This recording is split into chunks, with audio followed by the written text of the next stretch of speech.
Pacho, once again, this Sunday morning. So, pahinga. Rosary na konti kasi mga fruits na naman. Pwede na.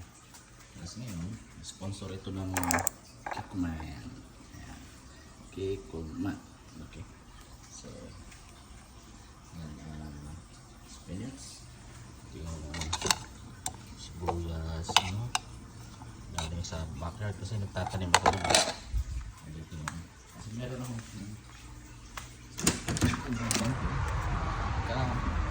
nilalagay ko niya sa paso. So, yung mga gulay-gulay no, pinagtapasan ko, nalagay ko yung tas na tabon ako. Ito yun. Mabuhala ako yan dyan. So, hindi ka nabibili. Ito naman, seasonal yan. Hindi ang gulay, yung laman. Tayo sa tulot ako ng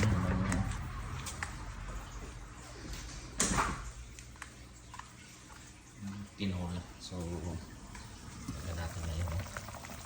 Ito,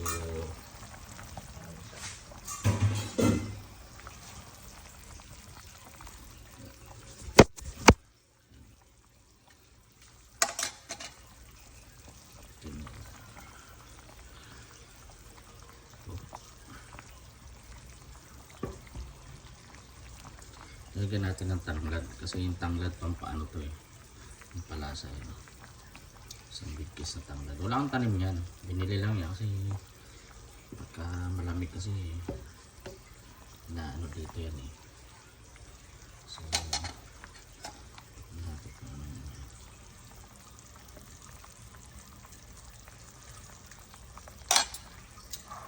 konti pa, lagyan natin konti patis.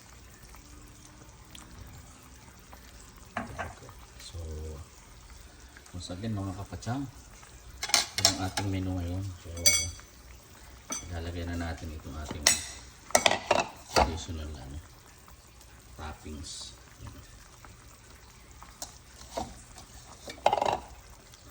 Tapos tatakloban ko lang yan, tapos na yan, ready to na to.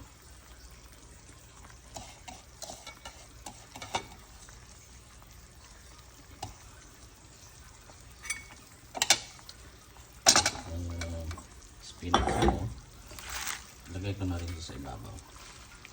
Ayan. Para makikita mo, ganyan. Actually okay na to. So,